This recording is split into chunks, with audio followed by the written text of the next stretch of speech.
Hello, my name is Jim Herman. I've represented Social Security claimants and veterans claimants for disability for the last 25 years, and I can be reached at 800 900 4440. I can also be reached at my email address. It's wjherman, HERMANN, one R, two N's, at gmail.com, wjherman at gmail.com. So let me hear from you. I want to talk with you briefly, I hope, about your past work. Um, for some reason, many of my clients, and I understand this totally, um, seem to have a psychological impediment or block, if you will, and when they start talking to Social Security about their past work, they have a tendency to kind of shoot themselves in the foot um, by saying, "Oh no, my past work didn't amount to much. You know, I had a job as a telemarketer or whatever. I didn't lift anything on that job." So, um, um, and again, you know, in any conversations or any forms you complete with Social Security, of course, you want to make sure you're 100% honest.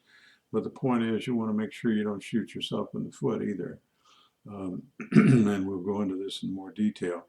But the bottom line essentially is that, you know, if I understand you're saying you're applying for disability, and so you're in your mind you're thinking, well, gee, if I'm applying for disability, I'm going to kind of minimize the exertional effects of my past work is all. But in reality, it works the other way around because the Social Security Administration, um, well, they use what they call a five-step sequential evaluation. I won't talk in great detail about that except for step number 4. Uh, Step number 1 is the person working at substantial gainful activity, abbreviated by Social Security as SGA. Um, and by the way, it changes every calendar year, and so as of January 1, 2021, substantial gainful activity is going to be defined as $1,310 per month. Now, it's important to remember all of the calculations that Social Security Administration does is based on gross pay.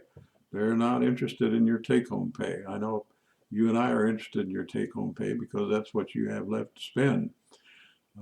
But Social Security Administration doesn't look at it that way. They look at gross pay, and there's really basically. Well, let me just give you a quick outline of the 5-step sequential evaluation, and we'll come back to step number 4 in more detail. But um, the so the first step is whether or not the person is working at substantial gainful activity. As a general rule, if the person has been holding a job or doing a job for less than 3 months, and then for whatever reason, maybe they can't do it due to their medical problems, then the Social Security Administration is going to consider that an unsuccessful work attempt, and so that won't be considered part of your past work. So they won't hold that against you, so to speak. You'll understand more as I get through this what I mean by hold that against you. Um, so then step number 2 in this 5-step sequential evaluation is whether or not you have severe impairments.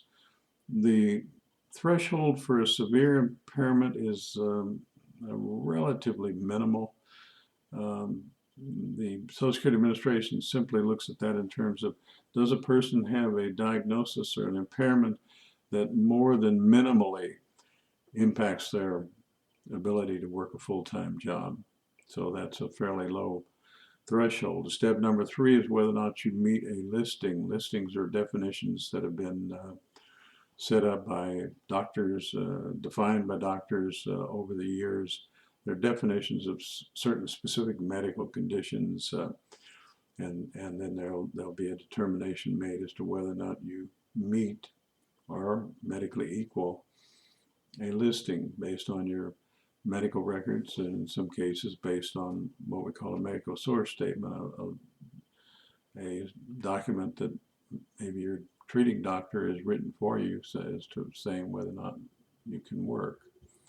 And then step number 4 is whether or not the person, given their impairments, can still do any of their past work. Social Security Administration calls it past relevant work, and you'll see more about what I mean by that phrase in just a moment. And then once we get beyond step 4, we go to step 5, and it's important to be able to get to step 5 because at steps 1, 2, 3, and 4, the burden is on you and me to prove your case. When we transition to step number 5, the Social Security Administration has a limited burden, as they put it, to identify, given your limitations and your impairments, if work still exists in the national economy in significant numbers that you can do, given your medical, emotional, mental limitations. But today we really want to focus in detail about step number 4 because so many of my clients shoot themselves in the foot at this particular level in this particular juncture. And there's a 3-part test also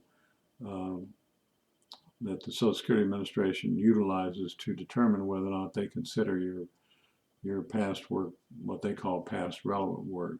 They look at, first of all, have you done that work at substantial gainful activity?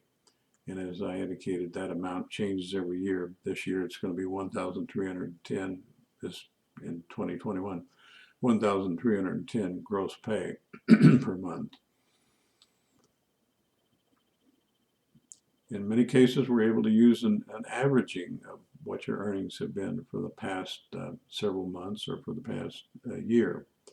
And of course, you and I are trying to get that number as low as we can so that we can show that you're under that threshold. And then, of course, then they have what they call step number 2 as far as the second part of the test to determine whether or not it's past relevant work. They use the term recency. In other words, as a generalization, you must have performed that work within the last 15 years, typically 15 years from your hearing date going back. There are some exceptions to that, but as a general rule, they're going to be looking at whether or not you performed that work in the last 15 years. And then the third element of that is whether or not you worked the job, held the job long enough for you to learn the job, to be able to perform the job at a reasonable level. So the 3 steps, whether or not it's a substantial gainful activity, whether or not you did the work in the past 15 years, whether or not you held the job long enough to really learn how to do that job.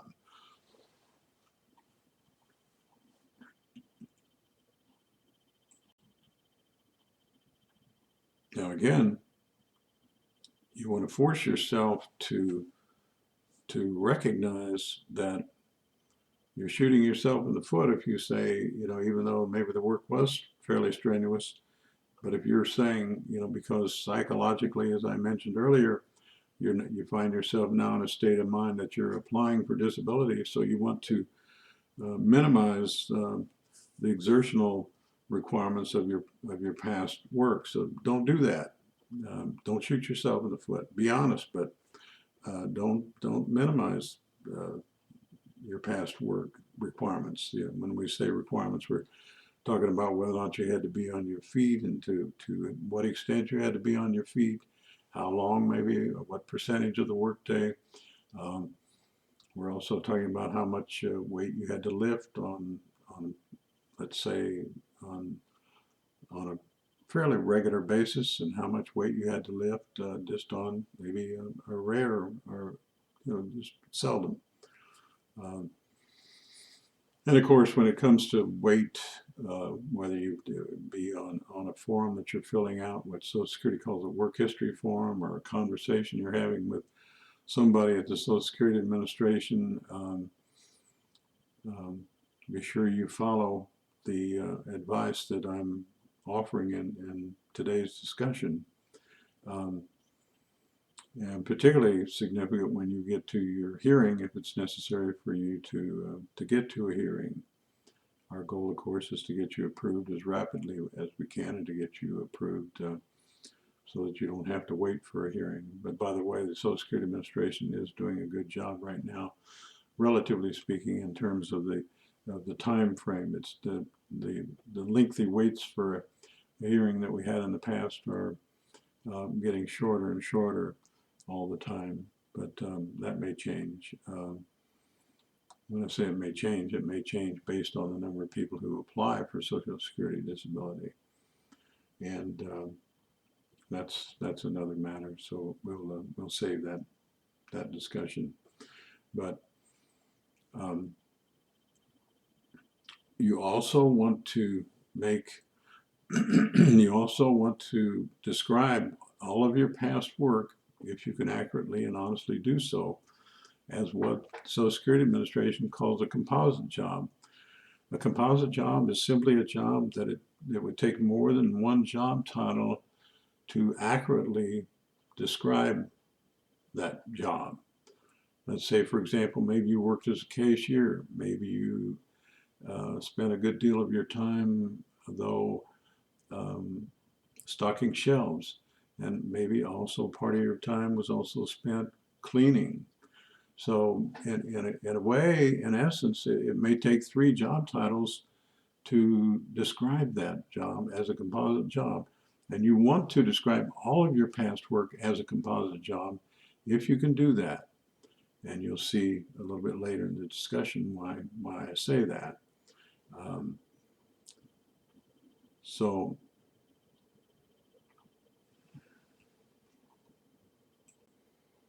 just for the sake of discussion, let's assume that you're at your hearing with an administrative law judge.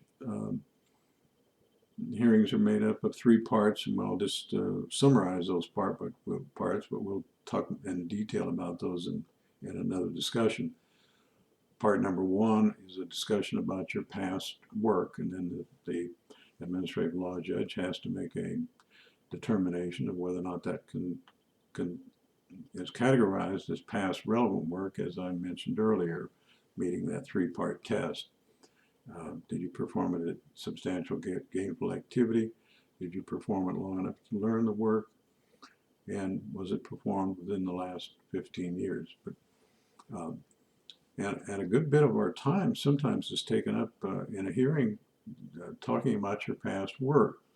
It's best for you and me to attempt to minimize the amount of that time, because we want to get through that part of the hearing as rapidly as we can, so we have more time to talk about the physical, mental, and emotional limitations that actually prevent you from working a full-time job. And in many cases, I'll go ahead and send you a copy of your work history as it appears in your exhibit file, so that you're able to take some notes and be better prepared to answer questions about your past work. You know, sometimes it gets confusing, you know, because you might have, say, for example, let's just say you've been working in a Subway sandwich shop. Well, technically and legally, you know, actually, if you look at the napkins and the paper cups in a Subway shop, you'll see that the legal name is Doctors Associates. Just as a very quick aside, the reason for that is that Fred DeLuca, I used to own a Subway sandwich shop, my wife and I did. Fred DeLuca, the founder of Subway, was interested in going to medical school And he thought, well, maybe a good way to pay for that would be to have a sandwich shop. He didn't have the money. He found a neighbor who could kind of front him the money for his first shop. And of course, as we know now, there are Subway sandwich shops that are, when we had our shop, we were shop number 14,000 and something. So, and that was a number of years ago. So there are a lot of Subway sandwich shops. But the point is, a lot of people have worked in those kinds of settings. So when they're talking about your work history in a hearing, they might say, well, it looks like you worked for Doctors Associates. And you might say, no, I never heard of that. Actually, they're talking about the Subway sandwich shop. So we'll try to make sure you're well prepared for a discussion of your past work, with the goal of getting through that during your hearing as rapidly as we can. But at any rate, then the second part of your hearing, I mentioned, your medical problems. Third part of the hearing is then the discussion with the so-called vocational expert. And I always write a letter brief after the hearing if the vocational expert says anything that you and I do not agree with. And I have invested a good deal of money in software and other tools combined with my own experience. I do have a lot of experience that's related to vocational work. I, for example, have worked in many healthcare organizations, many hospitals, and hospitals, in a nutshell, from a vocational point of view, are said to be a city within a city. And in other words, it's not unusual for the typical hospital to have like 300 different job classifications. And so I did that work for more than a decade, more than 10 years. So point being, though, if you and I disagree, I'll write a letter brief. Not all of my colleagues do that. Many of them do, but we'll write a letter brief indicating why you and I don't agree with that, because the vocational expert's then going to say, that at least 3 jobs, representative jobs, that you're able to perform, that exist in the national economy in significant numbers, given your limitations. And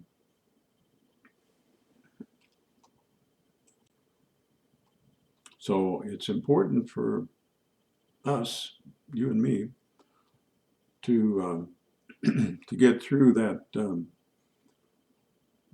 step 4, that past relevant work element of the 5-step sequential evaluation, so that we can move on to step 5 and shift that burden to the Social Security Administration.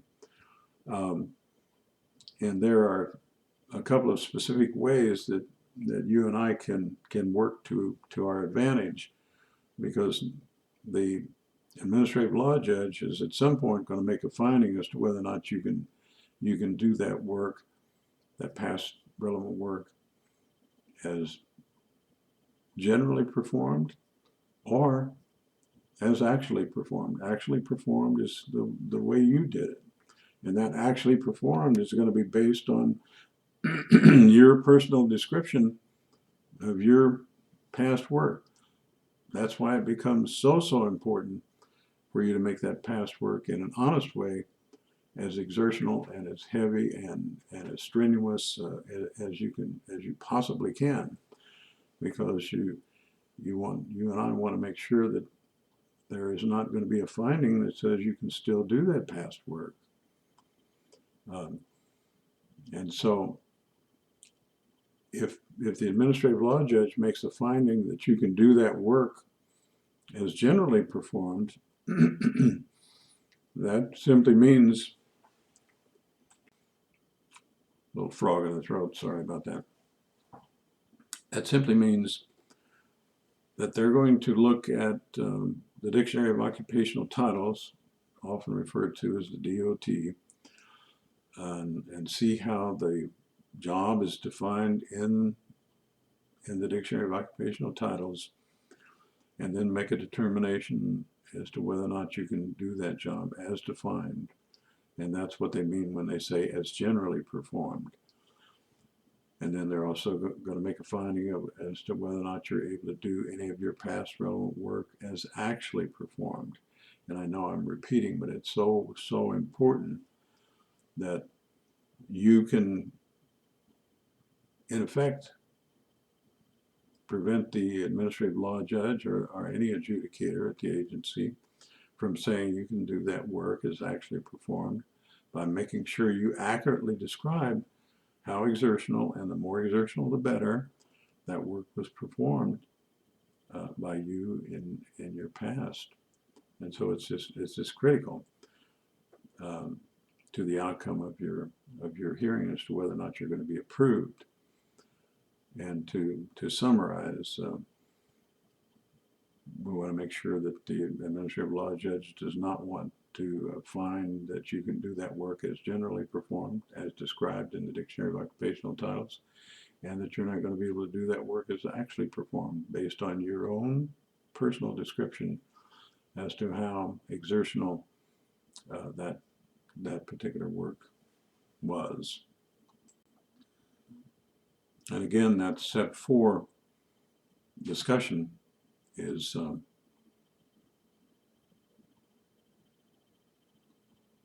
called past relevant work, as we just discussed. And then we want to be able to move to step 5, whether or not the work exists in significant numbers given your limitations that you're able to perform. And of course, we don't want there to be any work at that level, and that's where I'm repeating, but that's where I will, if the vocational expert says that there is, then we will do everything that we can do to refute that allegation. And one of the things, sometimes our egos get in the way when we're applying for Social Security disability. And by that I mean we may describe our past work as having to be pretty sophisticated and have pretty extensive skills in order to perform that work. Again, be honest, but don't shoot yourself in the foot. If you performed a job that that they find based on your description of it, that was the case, then there's also the chance that the vocational expert or the administrative law judge will make the finding that you may have some transferable skills. You and I don't want that, because we want to have a finding that you can't do any of your past work and you can't do any other work.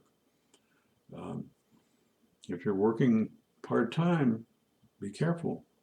The administrative law judges typically say, well, gee, you're working 20 hours a week. What if the employer says to you,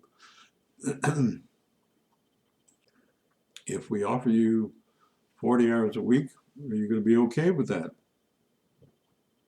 Well, if you're applying for Social Security disability, you're not going to be okay with that. So again, I think that I've given you the information that I set out to present. This is running a little bit longer than I anticipated. We're at about almost 25 minutes, but feel free to get in touch with me. I work nationwide. I'm an approved Social Security Administration video site that helps me work nationwide, and you can reach me at 800-900-4440. It doesn't really matter, what your location is, your geographic area. 800-900-4440, or as I indicated at the beginning, WJ Herman, HERMANN @gmail.com. 1 R 2 N's, WJ Herman @gmail.com. Thank you for listening.